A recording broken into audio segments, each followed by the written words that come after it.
The Ashland Stakes is an Oaks Prep at Keeneland. It's a Grade 1. It's on Friday's card, the ninth race, at running a mile and a 16th for 3-year-old fillies. Of all the preps, Derby, Oaks, whatever, this is without a doubt the best field. The top to bottom, you can go. It's really hard to throw anybody out in this race. This is an excellent, excellent field.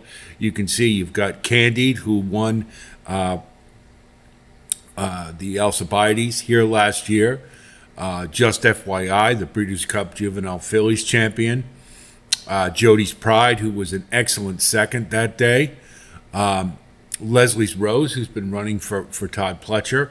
Helena's Forte, who is a new shooter on the stake scene and at 2 turns. And, of course, the ubiquitous Kenny McPeak entry, Shimmering Allure. So this is a pretty well-balanced field, top to bottom. Now, we're going to go through them one at a time.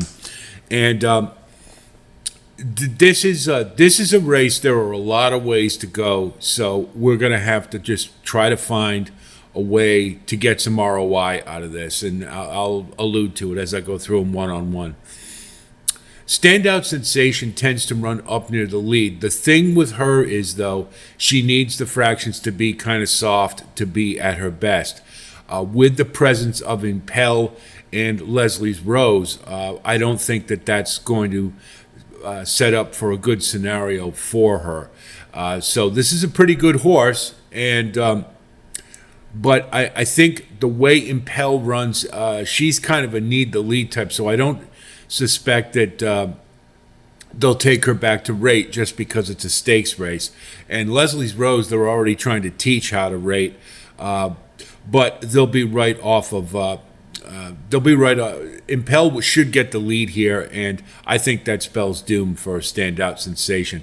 Leslie's Rose is clearly a nice horse and had a kind of an okay trip last time. I thought it should have been a lot better in the Devona Dale when you consider it was a 1-turn mile.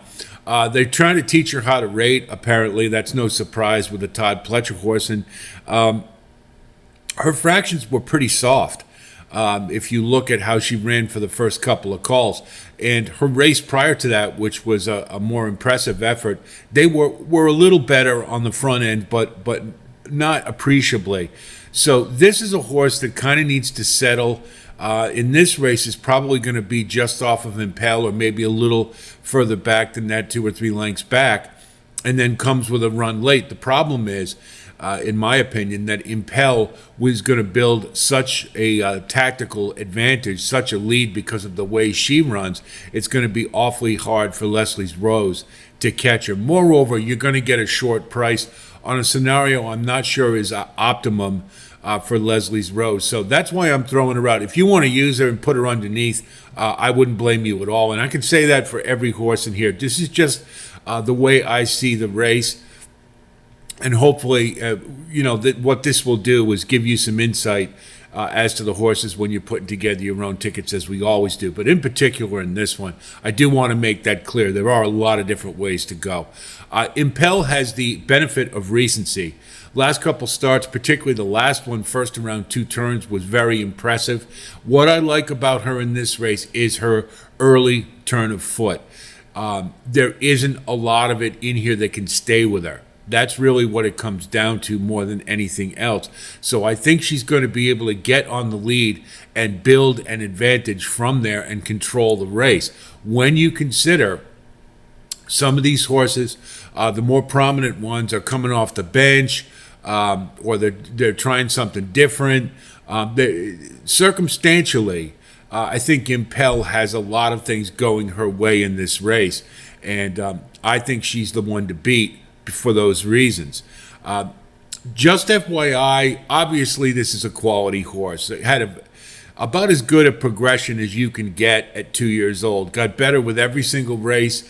Her class rating increased as the race ratings did, which is optimum, and culminated with a great Breeders' Cup Juvenile Fillies. But here's the problem. She hasn't run since then.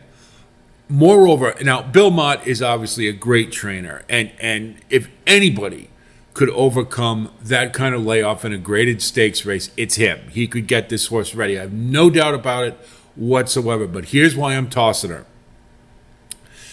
She hasn't run since November, so this is basically an all or nothing proposition for the Oaks. That's number one. Number two, look at her work tab. She's got a major league gap in there, 3 back. Now, that can be overcome at times. You see she's run a couple of bullets. That's highly unusual for a Bill Mott filly to run bullets, any of his horses. And to me, it looks like they're kind of rushing a little bit to get her ready because she hasn't run this year and they just have to take their shot, so they're kind of under the gun. But when I see a gap like that in a work tab, that is something you definitely want to take note of. Most notably, you go back to Locked, that type of situation, and you note they had to keep scratching and finally had to just dump that horse from the Derby Trail, sadly.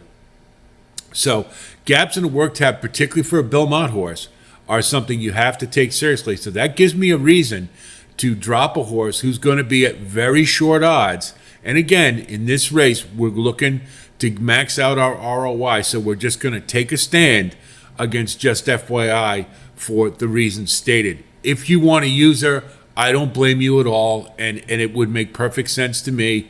But again, we're posturing, and we want to get value here. Now, Jody's Pride ran a really nice second, and we liked her last year in the Breeders' Cup Juvenile Fillies, and we were paid for it too. Thank you very much. She also had a perfect progression, class rating, race rating, both increasing for all her starts, and she ran an excellent second in the Breeders' Cup Juvenile Fillies. Came out this year for a prep in the Busanda and won it, and did so like a good thing. It wasn't, the speed figure didn't come back overly good, but it was also in the mud, so we're willing to give a pass because we know what she can do. The fact that she has a race under her, I think, is really important. Having that recency, she should be just off the pace, and if somehow Impel falters, Jody's Pride should be right there, and she would be my second choice to win this race. Because I think having a race under her belt and now a little bit of a freshening, she should be ready to roll big time. Helena's Forte is got 3 things that work against her, and they're obvious. She hasn't run around 2 turns. She's by Mitoli, and who's a little questionable at 2 turns, we've come to find out. And she hasn't run in a little while. However, here's what I like. First of all, Phil Bauer loves Keeneland, and he loves to gear up for meets like this. So immediately knowing this, and Rigney Racing, this is a Kentucky outfit, they live for these type of races, so this horse is going to be ready to fire a big one. Secondly, her last race was a key race, and Galia Princess came back to win the Cicada and is going to go on to the Oaks, more than likely. So that was not chopped liver. She beat. This is a horse who's demonstrated consistent improvement. 1.16 miles for a Mitoli, we're not sure. But this one's got a lot of quality. And at a first route, sometimes, like we saw with Catalytic last week, sometimes they can freak. But I'm willing to take a chance. You're going to get a price on a horse with a lot of upside. And so Helena's Forte, one to use. Shimmering Allure. As always is the case, which Kenny McPeak horse shows up, right? I mean, you just never know. Now, this is the kind of race that I think you use Shimmering Allure, because you've got a lot of vulnerability in the more prominent horses. And this is where Kenny McPeaks often show up when you don't expect it. This one hasn't been bad. The thing I do like, I'll say, she's running 1 1/8 miles a couple of times, so the distance isn't going to be a problem. I think she's just going to keep running. When some of these are backing up, she'll still be there. And if you don't get an optimum race out of some of the more prominent horses, Shimmering Allure makes a lot of sense for underneath in the exotics at value. I don't think she's good enough to win this race, but I think she can factor in your exotic tickets at a price without question. Now, Candied is another one, just like Just FYI. She has not run since the Breeders' Cup Juvenile Fillies.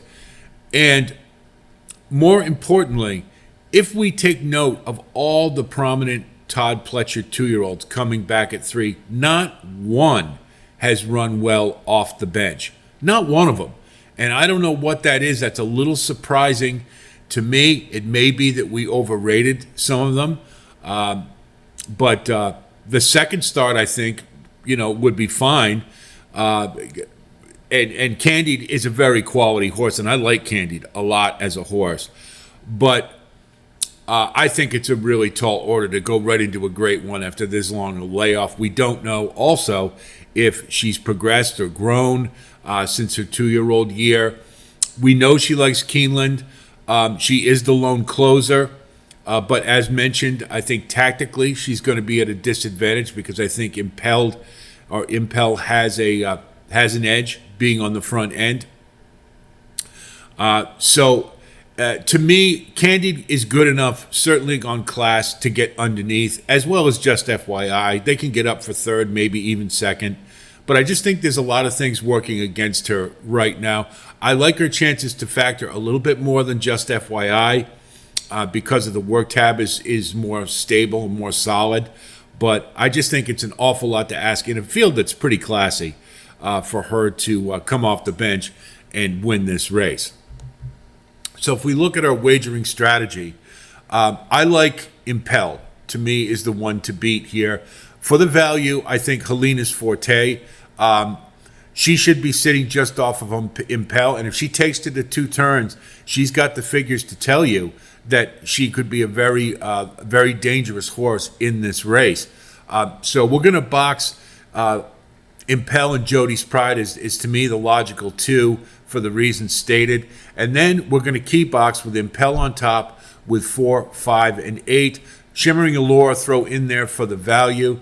And then for the trifecta, we're going to go Impel on top with 4, 5, 8, with 1, 4, 5, 6, and 8. We'll throw Just FYI and Candied in there to get up for third on class alone. Again, cannot stress this enough. This is just taking a stab here, but I hope, if anything else, we've broken down these horses for you so you get a good idea on what you're looking at. But if you want to upgrade Just FYI or Candied, if you think they can, their class will be good enough to overcome the long layoff, I wouldn't blame you. This is just my way to see if we can get some value out of what is a really great field.